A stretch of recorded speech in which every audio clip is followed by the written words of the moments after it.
Thank you for the opportunity to speak to you, and thank you to the Center for National Interest for honoring me with this invitation. It truly is a great honor. I'd like to talk today about how to develop a new foreign policy direction for our country, one that replaces randomness with purpose, ideology with strategy, and chaos with peace. It's time to shake the rust off America's foreign policy. It's time to invite new voices and new visions into the fold, something we have to do. The direction I will outline today will also return us to a timeless principle. My foreign policy will always put the interests of the American people and American security above all else. Has to be first. Has to be. That will be the foundation of every single decision that I will make. America, thank you. America First will be the major and overriding theme of my administration. But to chart our path forward, we must first briefly take a look back. We have a lot to be proud of. In the 1940s, we saved the world. The greatest generation beat back the Nazis and Japanese imperialists.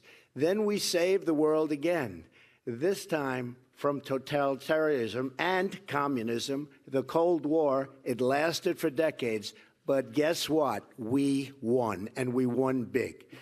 Democrats and Republicans working together got Mr. Gorbachev to heed the words of President Reagan, our great president, when he said, "Tear down this wall." History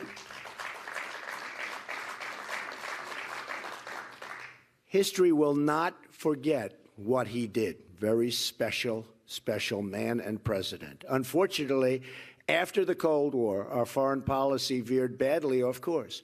We failed to develop a new vision for a new time. In fact, as time went on, our foreign policy began to make less and less sense. Logic was replaced with foolishness and arrogance, which led to one foreign policy disaster after another. They just kept coming and coming.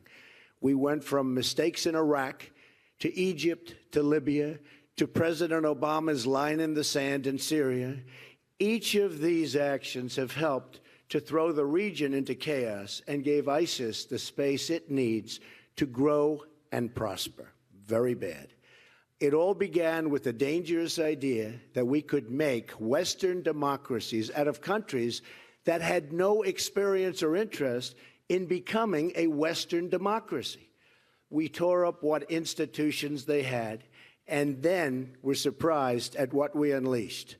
Civil war, religious fanaticism, thousands of Americans and just killed, lives wasted, horribly wasted. Many trillions of dollars were lost as a result. The vacuum was created that ISIS would fill. Iran, too, would rush in and fill that void, much to their really unjust enrichment. They have benefited so much, so sadly for us. Our foreign policy is a complete and total disaster. No vision, no purpose, no direction, no strategy. Today, I want to identify 5 main weaknesses in our foreign policy. First, our resources are totally overextended. President Obama has weakened our military by weakening our economy. He's crippled us with wasteful spending, massive debt, low growth, a huge trade deficit, and open borders. Our manufacturing trade deficit with the world is now approaching $1 trillion a year. We're rebuilding other countries while weakening our own. Ending the theft of American jobs will give us resources we need to rebuild our military, which has to happen, and regain our financial independence and strength. I am the only person running for the presidency who understands this, and this is a serious problem. I'm the only one, believe me, I know them all. I'm the only one that knows how to fix it.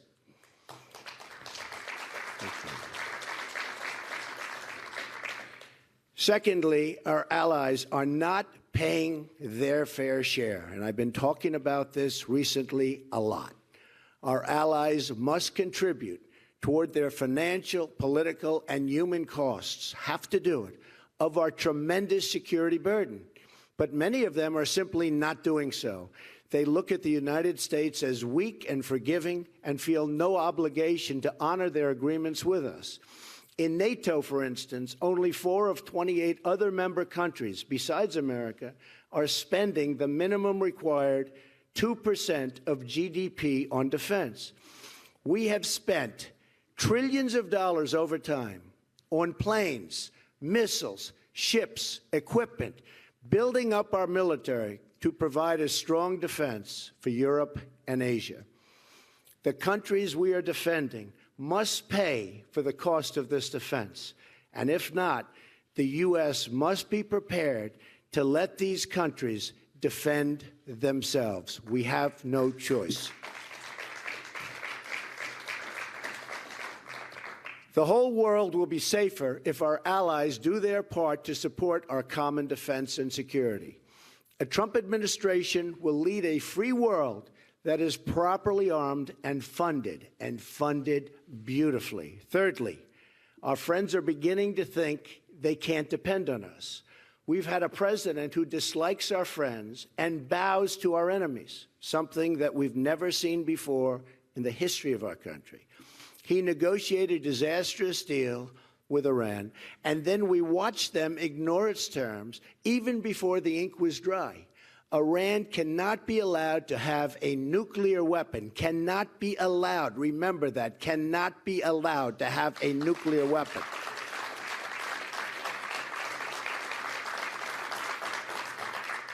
And under a Trump administration, will never, ever be allowed to have that nuclear weapon.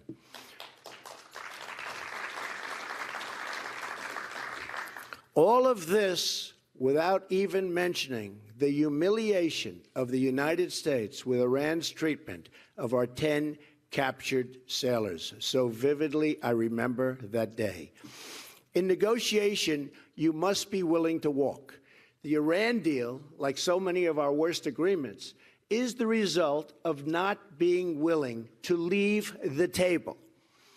When the other side knows you're not going to walk, it becomes absolutely impossible to win. You just can't win.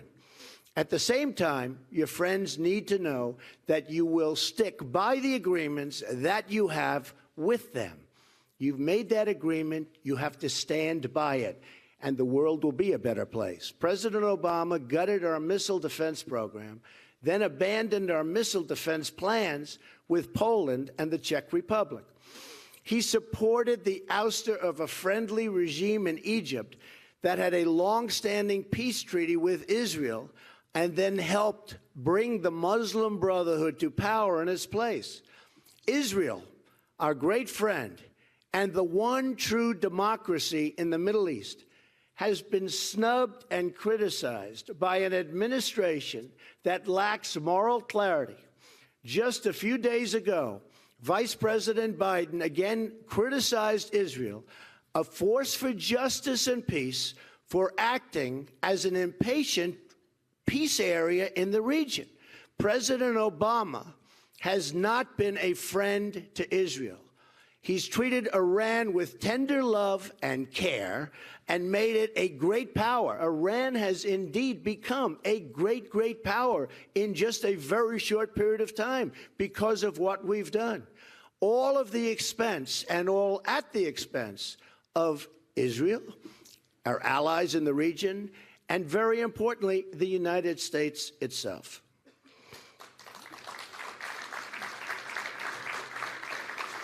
We picked fights with our oldest friends, and now they're starting to look elsewhere for help. Remember that. Not good. Fourth, our rivals no longer respect us. In fact, they're just as confused as our allies. But an even bigger problem is that they don't take us seriously anymore. Truth is, they don't respect us. When President Obama landed in Cuba on Air Force One, no leader was there, nobody, to greet him. Perhaps an incident without precedent in the long and prestigious history of Air Force One.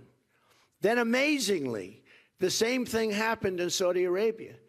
It's called no respect, absolutely no respect. Do you remember when the president made a long and expensive trip to Copenhagen, Denmark, to get the Olympics for our country?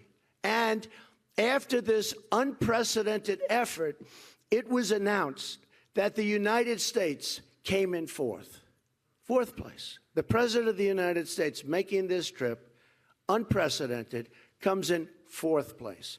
He should have known the result before making such an embarrassing commitment. We were laughed at all over the world, as we have been many, many times. The list of humiliations go on and on and on. President Obama watches helplessly as North Korea increases its aggression and expands further and further with its nuclear reach. Our president has allowed China to continue its economic assault on American jobs and wealth, refusing to force trade deals, and apply leverage on China necessarily to rein in North Korea. We have the leverage, we have the power over China, economic power, and people don't understand it. And with that economic power, we can rein in and we can get them to do what they have to do with North Korea, which is totally out of control. He has even allowed China to steal government secrets with cyber attacks and engage in industrial espionage against the United States and its companies. We've let our rivals and challengers think they can get away with anything, and they do. They do. At will, it always happens. If President Obama's goal had been to weaken America, he could not have done a better job. Finally, America no longer has a clear understanding of our foreign policy goals. Since the end of the Cold War and the breakup of the Soviet Union, we've lacked a coherent foreign policy. One day we're bombing Libya and getting rid of a dictator to foster democracy for civilians. The next day, we're watching the same civilians suffer while that country falls and absolutely falls apart. Lives lost, massive monies lost. The world is a different place. We're a humanitarian nation, but the legacy of the Obama-Clinton interventions will be weakness, confusion, and disarray, a mess. We've made the Middle East more unstable and chaotic than ever before. We left Christians subject to intense persecution and even genocide. We have done nothing to help the Christians, nothing. And we should always be ashamed for that lack of action. Our actions in Iraq, Libya, and Syria have helped unleash ISIS. And we're in a war against radical Islam, but President Obama won't even name the enemy. And unless you name the enemy, you will never, ever solve the problem.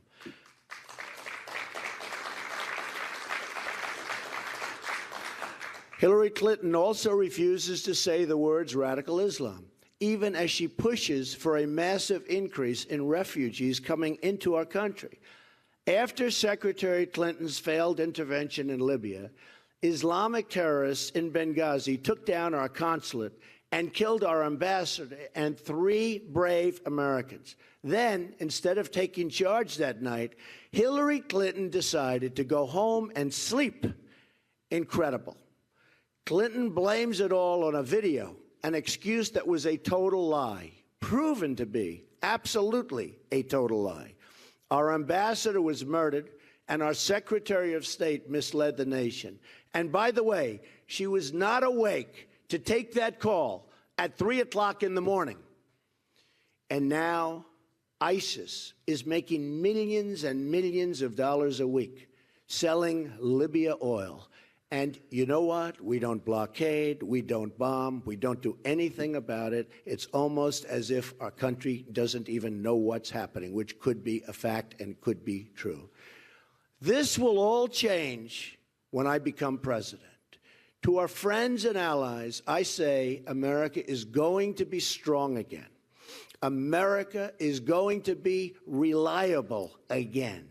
It's going to be a great and reliable ally again. It's going to be a friend again.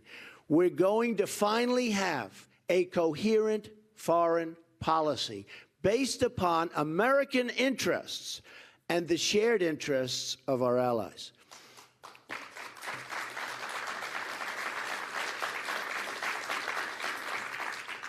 We're getting out of the nation-building business and instead focusing on creating stability in the world. Our moments of greatest strength came when politics ended at the water's edge. We need a new, rational American foreign policy, informed by the best minds and supported by both parties, and it will be by both parties, Democrats, Republicans, independents, everybody, as well as by our close allies. This is how we won the Cold War, and it's how we will win our new future struggles, which may be many, which may be complex, but we will win if I become president.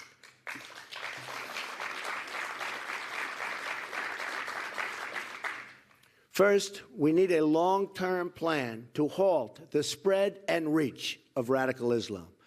Containing the spread of radical Islam must be a major foreign policy goal of the United States and indeed the world.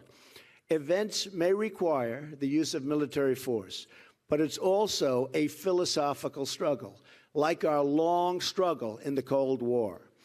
In this, we're going to be working very closely with our allies in the Muslim world, all of which are at risk from radical Islamic violence, attacks, and everything else. It is a dangerous world, more dangerous now than it has ever been. We should work, thank you. We should work together with any nation in the region that is threatened by the rise of radical Islam. But this has to be a two-way street. They must also be good to us. Remember that.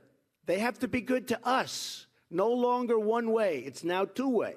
And remember, us and all we are doing, they have to appreciate what we've done to them. We're going to help, but they have to appreciate what we've done for them.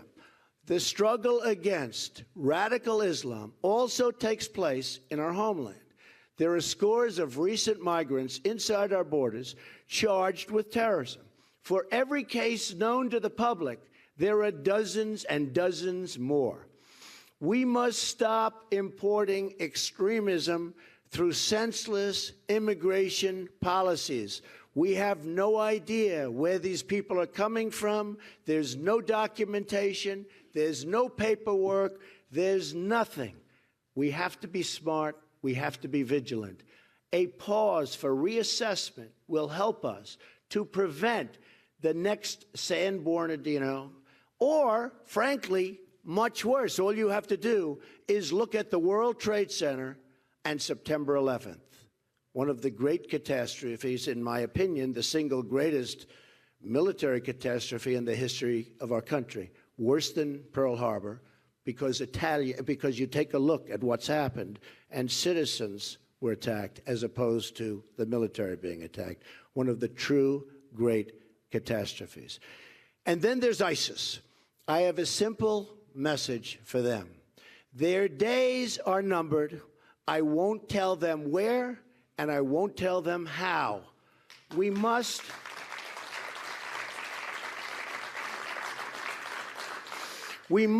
as a nation, be more unpredictable. We are totally predictable. We tell everything. We're sending troops, we tell them. We're sending something else, we have a news conference. We have to be unpredictable. And we have to be unpredictable starting now. But they're going to be gone. ISIS will be gone if I'm elected president, and they'll be gone quickly. They will be gone very, very quickly. Secondly, we have to rebuild our military and our economy. The Russians and Chinese have rapidly expanded their military capability, but look at what's happened to us. Our nuclear weapons arsenal, our ultimate deterrent, has been allowed to atrophy and is desperately in need of modernization and renewal, and it has to happen immediately. Our active duty armed forces have shrunk from 2 million in 1991 to about 1.3 million today. The Navy has shrunk from over 500 ships to 272 ships during this same period of time. The Air Force is about 1/3 smaller than 1991. Pilots flying B-52s in combat missions today, these planes are older than virtually everybody in this room. And what are we doing about this? President Obama has proposed a 2017 defense budget that in real dollars cuts nearly 25% from what we were spending in 2011. Our military is depleted, and we're asking our generals and military leaders to worry about global warming. We will spend what we need to rebuild our military. It is the cheapest single investment we can make. We will develop, build, and purchase the best equipment known to mankind. Our military dominance must be unquestioned, and I mean unquestioned, by anybody and everybody. But we will look for savings and spend our money wisely. In this time of mounting debt, right now, we have so much debt that nobody even knows how to address the problem, but I do. No $1 can be wasted.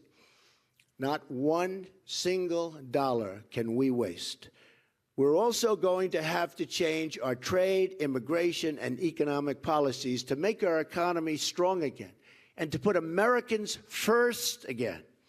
This will ensure that our own workers, right here in America, get the jobs and higher pay that will grow our tax revenues, increase our economic might as a nation, make us strong financially again. So important. We need to think smarter about areas where our technological superiority, and nobody comes close, gives us an edge. This includes 3D printing, artificial intelligence, and cyber warfare. A great country also takes care of its warriors. Our commitment to them is absolute, and I mean absolute. A Trump administration will give our servicemen and women the best equipment and support in the world when they serve and where they serve, and the best care in the world when they return as veterans and they come back home to civilian life. Our veterans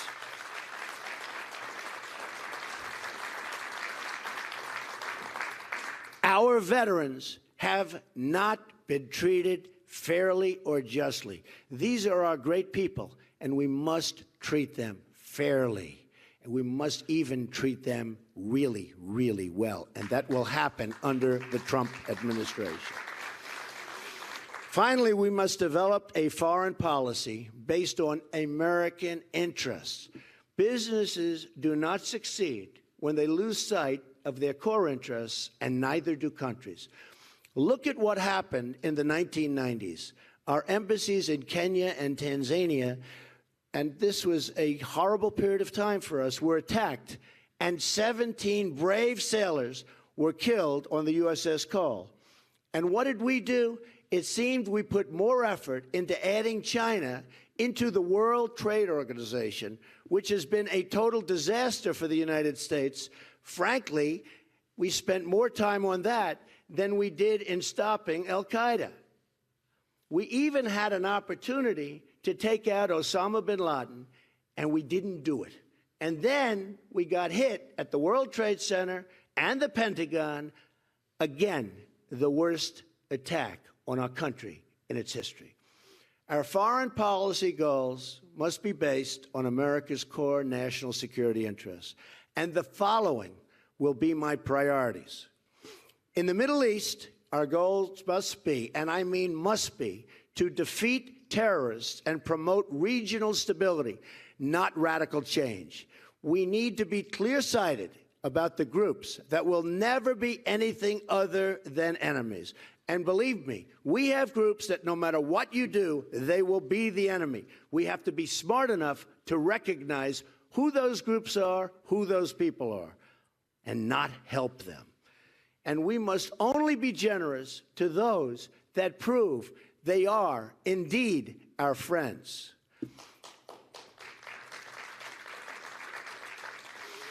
We desire to live peacefully and in friendship with Russia and China. We have serious differences with these two nations and must regard them with open eyes. But we are not bound to be adversaries. We should seek common ground based on shared interests. Russia, for instance, has also seen the horror of Islamic terrorism. I believe an easing of tensions and improved relations with Russia from a position of strength only is possible, absolutely possible. Common sense says this cycle, this horrible cycle of hostility, must end and ideally will end soon. Good for both countries. Some say the Russians won't be reasonable. I intend to find out. If we can't make a deal under my administration, a deal that's great, not good, great for America, but also good for Russia, then we will quickly walk from the table. It's as simple as that. We're going to find out. Fixing our relations with China is another important step in really toward creating an even more prosperous period of time. China respects strength. And by letting them take advantage of us economically, which they are doing like never before, we have lost all of their respect. We have a massive trade deficit with China, a deficit that we have to find a way quickly, and I mean quickly, to balance. A strong and smart America is an America that will find a better friend in China, better than we have right now. Look at what China is doing in the South China Sea. They're not supposed to be doing it. No respect for this country or this president. We can both benefit or we can both go our separate ways. If need be, that's what's going to have to happen. After I'm elected president, I will also call for a summit with our NATO allies and a separate summit with our Asian allies. In these summits, we will not only discuss a rebalancing of financial commitments, but take a fresh look at how we can adopt new strategies for tackling our common challenges. For instance, we will discuss how we can upgrade NATO's outdated mission and structure grown out of the Cold War to confront our shared challenges, including migration and Islamic terrorism.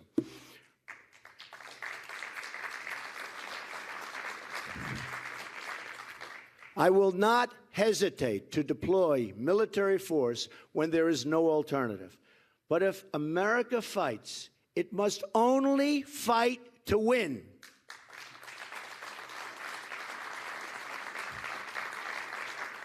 I will never send our finest into battle unless necessary, and I mean absolutely necessary, and will only do so if we have a plan for victory with a capital V. Our goal is peace and prosperity, not war and destruction. The best way to achieve those goals is through a disciplined, deliberate, and consistent foreign policy.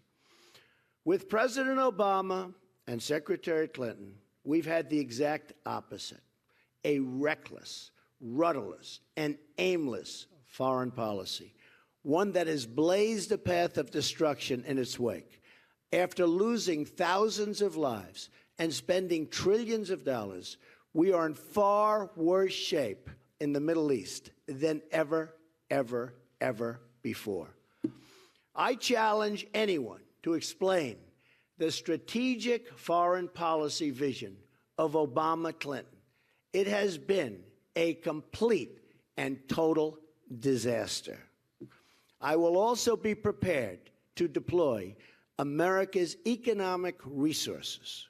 Financial leverage and sanctions can be very, very persuasive, but we need to use them selectively and with total determination.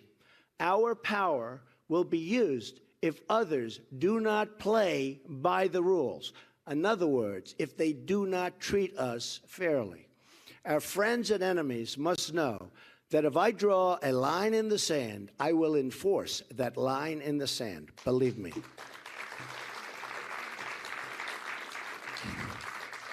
However, unlike other candidates for the presidency, war and aggression will not be my first instinct. You cannot have a foreign policy without diplomacy. A superpower understands that caution and restraint are really, truly signs of strength. Although not in government service, I was totally against the war in Iraq, very proudly, saying for many years that it would destabilize the Middle East. Sadly, I was correct. And the biggest beneficiary has been Iran, who is systematically taking over Iraq and gaining access to their very, very rich oil reserves, something it has wanted to do for decades. And now, to top it off, we have ISIS. My goal is to establish a foreign policy that will endure for several generations. That's why I also look and have to look for talented experts with approaches and practical ideas, rather than surrounding myself with those who have perfect resumes but very little to brag about, except responsibility for a long history of failed policies and continued losses at war. We have to look to new people.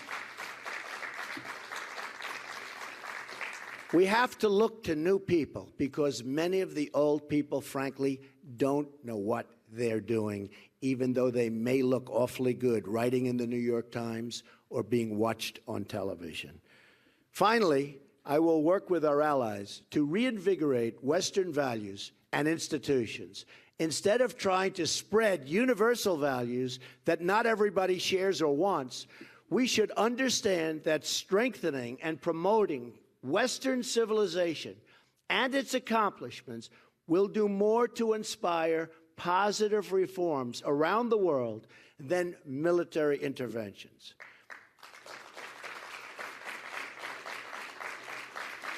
These are my goals as president. I will seek a foreign policy that all Americans, whatever their party, can support, so important, and which our friends and allies will respect and totally welcome. The world must know that we do not go abroad in search of enemies, that we are always happy when old enemies become friends and when old friends become allies. That's what we want. We want them to be our allies. We want the world to be we want to bring peace to the world. Too much destruction out there. Too many destructive weapons. The power of weaponry is the single biggest problem that we have today in the world. To achieve these goals, Americans must have confidence in their country and its leadership again. Many Americans must wonder why our politicians seem more interested in defending the borders of foreign countries than in defending their own. Americans must know that we're putting the American people first again. On trade, so true. On trade, on immigration, on foreign policy, the jobs, incomes, and security of the American worker will always be my first priority.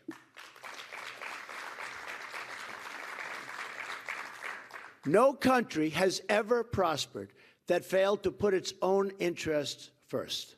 Both our friends and our enemies put their countries above ours. And we, while being fair to them, must start doing the same. We will no longer surrender this country or its people to the false song of globalism. The nation state remains the true foundation for happiness and harmony. I am skeptical of international unions that tie us up and bring America down, and will never enter. And under my administration, we will never enter America into any agreement that reduces our ability to control our own affairs. NAFTA, as an example, has been a total disaster for the United States and has emptied our states, literally emptied our states of our manufacturing and our jobs. And I've just gotten to see it. I've toured Pennsylvania. I've toured New York. I've toured so many of the states. They have been cleaned out. Their manufacturing is gone. Never again, only the verse, and I have to say this strongly, never again, only the reverse will happen. We will keep our jobs and bring in new ones. There will be consequences for the companies that leave the United States only to exploit it later. They fire the people. They take advantage of the United States. There will be consequences for those companies. Never again. Under a Trump administration, no American citizen will ever again feel that their needs come second to the citizens of a foreign country.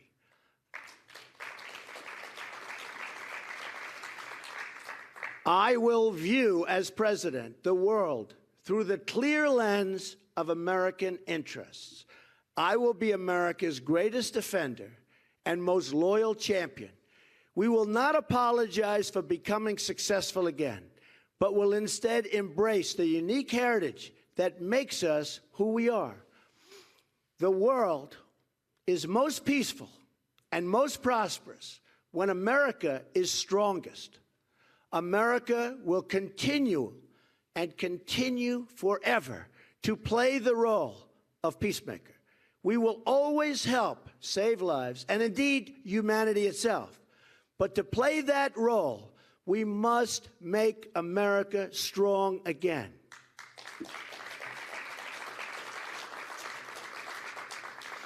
And always, always, always, we must make, and we have to look at it from every angle, and we have no choice. We must make America respected again. We must make America truly wealthy again, and we have to, and we will make America great again. And if we do that, perhaps this century can be the most peaceful and prosperous the world has ever known. Thank you very much, everybody. I appreciate it. Thank you. Thank you very much.